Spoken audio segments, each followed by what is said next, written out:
ఇవాళ జగిత్యాల పట్టణంలో మరి ఎన్నో రోజులుగా నవదుర్గ సేవా సమితి అని చాలా పెద్ద కార్యక్రమం వారంతా ఏర్పాటు చేసుకొని అమ్మవారి వార్షికోత్సవం అని చెప్పి ఇక్కడికి రావడం జరిగింది. మరి 16వ తారీఖు నాడు వాళ్ళ అమ్మవారి దయ వల్ల జగిత్యాల ప్రజలు, తెలంగాణ ప్రజలందరూ కూడా బాగుండాలని మనస్ఫూర్తిగా కోరుకుంటున్నాం.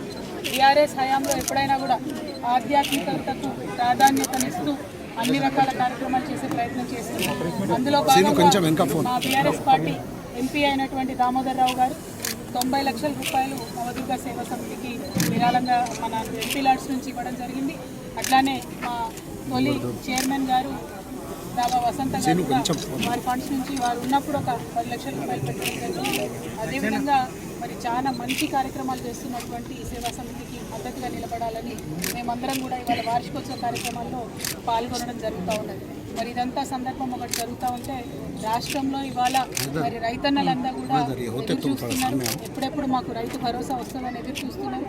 ఈ కాంగ్రెస్ ప్రభుత్వం వచ్చినప్పటి నుంచి కేవలం ఒక్కసారి రైతు భరోసా ఇచ్చింది తప్పితే ఇంకా ఎప్పుడు కూడా ఇచ్చినటువంటి దాఖలాలు లేవు.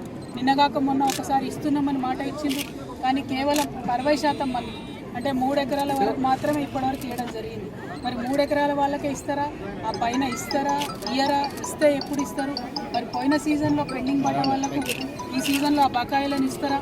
మరి ఈ సీజన్లోనన్నా కరెక్ట్గా 100% మరి రైతు బంధు ఇస్తారా అనేటటువంటి విషయాన్ని ప్రభుత్వం ఎవరికి కూడా చెప్పడం లేదు.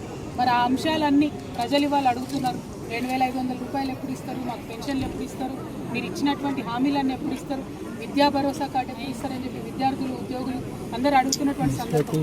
జాబ్ క్యాలెండర్లు వేస్తామని చెప్పి విద్యార్థుల్ని మోసం చేసి, యువతను మోసం చేసి అధికారంలోకి వచ్చినటువంటి సందర్భం మీ అందరికీ తెలుసు.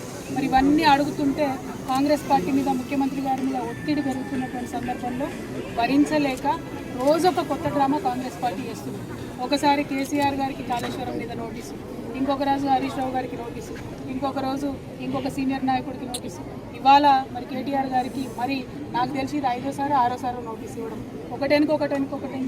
ఒకటి నోటీసులు ఇచ్చిన ప్రతిసారి ప్రతి ఒక్కరు ఏదో ఒకటి మాట్లాడి మొత్తానికి ప్రజా సమస్యల నుంచి దృష్టి మరల్చాలే, వాళ్ళు పబ్బం గడుపుకోవాలని చూస్తున్నటువంటి సందర్భాన్ని మనం గమనిస్తున్నాం. నేను ఈ వైఖరిని తీవ్రంగా ఖండిస్తూ ఉన్నాను. మేము ఎప్పుడో చెప్పినాం, నోటీసులు ఇస్తే పోతాం, జవాబిస్తాం, మేమేం తప్పు చేసింది లేదని మా పార్టీ తరఫు నుండి మా నాయకులందరూ కూడా అన్ని సందర్భాల్లో కూడా చెప్పినటువంటి విషయం మీ అందరికీ తెలిసిందే.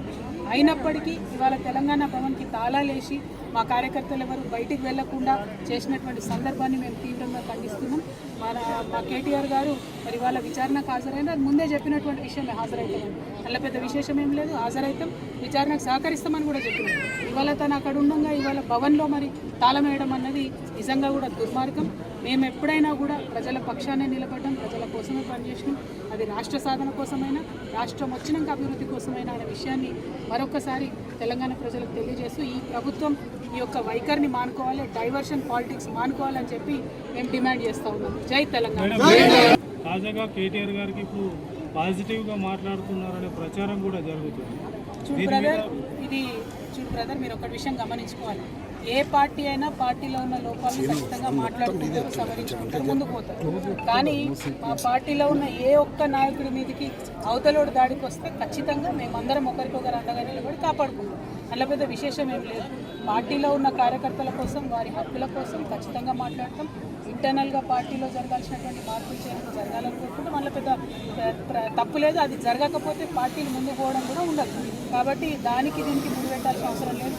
మా నాయకత్వం మీద విమర్శ చేసి పబ్బం గడుపుకొని రాజకీయంగా లబ్ధి పొందాలని కాంగ్రెస్ పార్టీ చూస్తే వారి ప్రయత్నాన్ని ఖచ్చితంగా వమ్ము చేస్తాం. ఎవరికైతే మా నాయకుల మీద కేసులు పెడుతున్నారో హరీష్ రావు గారు కావచ్చు, అందరికన్నా ముఖ్యంగా కేసీఆర్ గారు కావచ్చు, వారందరినీ కూడా కాపాడుకుంటూ పార్టీని ముందుకు తీసుకుపోతాం. అంతర్గతంగా మాట్లాడుకునే అనేక అంశాలు ఉంటాయి, అవి కూడా ఖచ్చితంగా మాట్లాడుకుంటాం. Thank you. జై తెలంగాణ.